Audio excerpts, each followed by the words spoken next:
No início do século XX, parte do Nordeste brasileiro foi assolado por um aterrorizante movimento de banditismo chamado cangaço. Os cangaceiros despertavam medo nos fazendeiros e famílias ricas da região. Deixavam um rastro de terror por onde passavam. A partir de 1922, o cangaceiro conhecido como Lampião passou a escrever com muito sangue uma história de conquistas e de violência. Ele criou em torno de si um mito que estampou manchetes de jornais do Brasil e do exterior. Lampião e seu bando escaparam de diversas operações da polícia na tentativa de capturá-los. E apesar de ter semeado a morte e o pavor, Lampião desperta até hoje a admiração do povo nordestino, por sua bravura e generosidade com os mais pobres.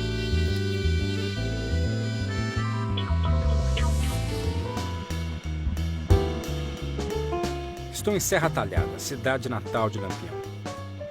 Vou ao encontro de Tarcísio Rodrigues, funcionário da Casa de Cultura da cidade. A instituição recebeu de uma família doadora um par de óculos que, segundo conta a lenda, Lampião teria esquecido na casa de alguém. Tarcísio tem uma pergunta para fazer. Seriam os óculos que a Casa de Cultura de Serra Talhada guarda como relíquia um legado do cangaceiro mais famoso de todos os tempos?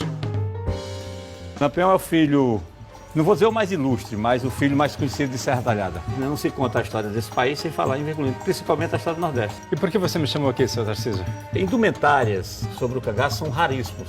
E nós recebemos, há alguns anos atrás, um utensílio aí que eu quero que você veja. E apesar da gente acreditar que ele seja real, ou seja, ele realmente pertenceu ao rei do cangaço, a gente ficou meio na dúvida. Então a gente apelou para os detetives da história para tentar desembaraçar, desvendar essa história. Vamos ver esse objeto? Aqui o objeto que vem tirando nosso sono, pelo menos até você desvendar alguma coisa.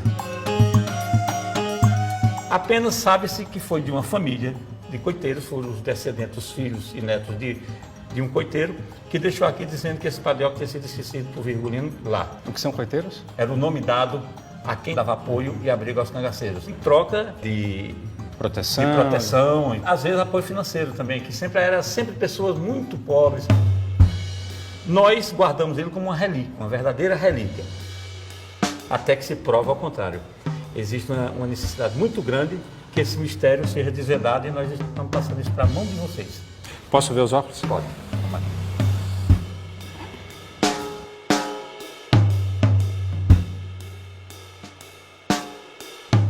Será que não foi visto através dessas lentes, né, Tarcísio? Exatamente. Imaginar que o lendário Lampião talvez tenha visto o mundo através desses óculos, e mesmo que não tenha pertencido a ele, com certeza tem muita história por trás dessas lentes, não tem? Poderia tirar umas fotos dele?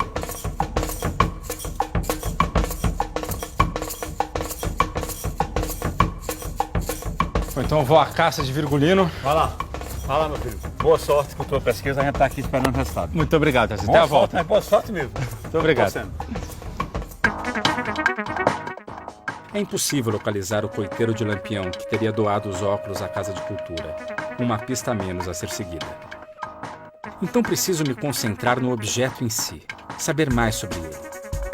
O primeiro passo para tentar começar a desvendar de quem seriam os óculos de Tarcísio é ir até um especialista em óculos. E como não podemos tirá-lo da cidade, vou até a ótica do Sr. João, que trabalha como ótico desde 1970, o mais antigo de Serra Talhada. João da ótica? É. É o senhor? Sou eu mesmo. Falou de ótica, todos me dizem, vá falar com o João da ótica, vá falar com o João da ótica. Então eu queria desvendar as histórias por trás desse óculos, então eu gostaria que o senhor analisasse. Quantos anos o senhor acha que esses óculos têm? Ele tem mais de 80 anos. Isso é importado.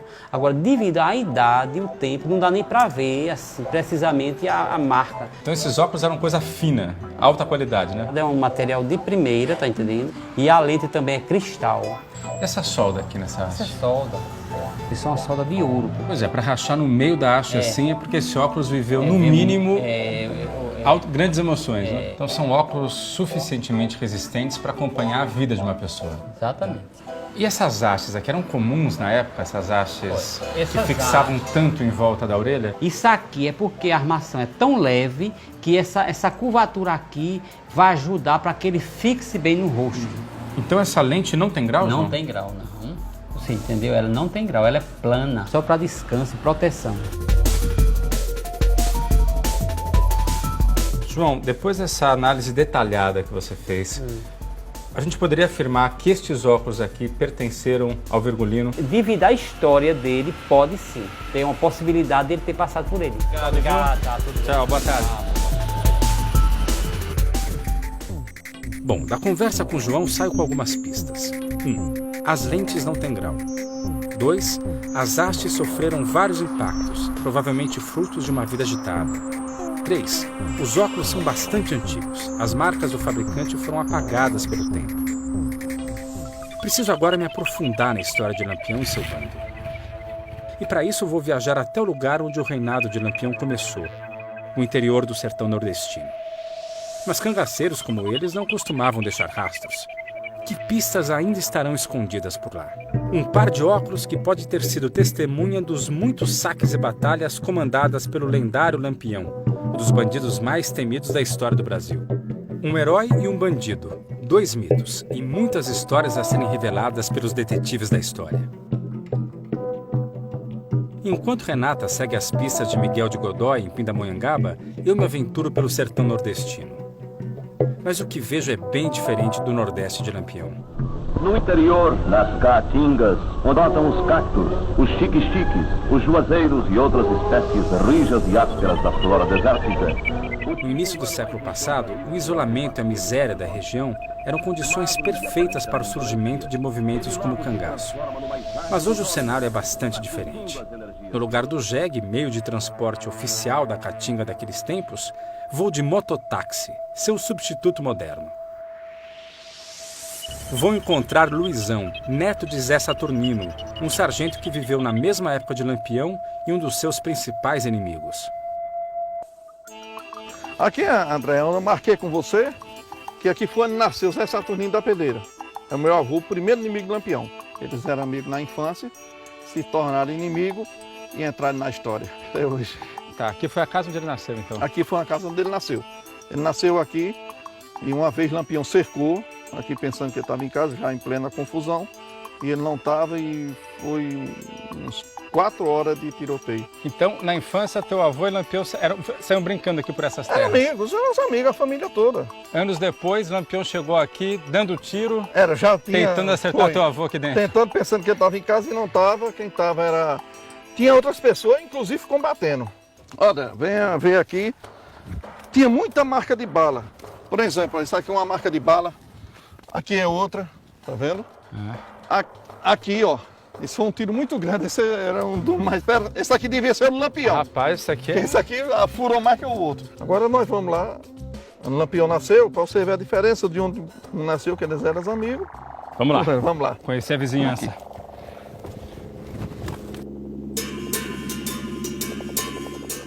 Olha, aqui foi nessa pedra onde houve o primeiro combate entre meu avô e Lampião. E daí por diante foi só de desacordo. Luizão me conta que as perseguições duraram 16 anos e começaram ainda na adolescência. A tropa do sargento Saturnino tinha mais de 200 homens e mesmo assim ele nunca capturou Lampião. Era um querendo pegar o outro. Aqui na Caatinga? Na Caatinga, onde dessa, não sabia que um estava e ia lá. Não, tá no Ceará, ele ia. Saturnino e seus soldados eram parte da Volante de Pernambuco. As Volantes foram forças especiais criadas pela polícia para combater o cangaço.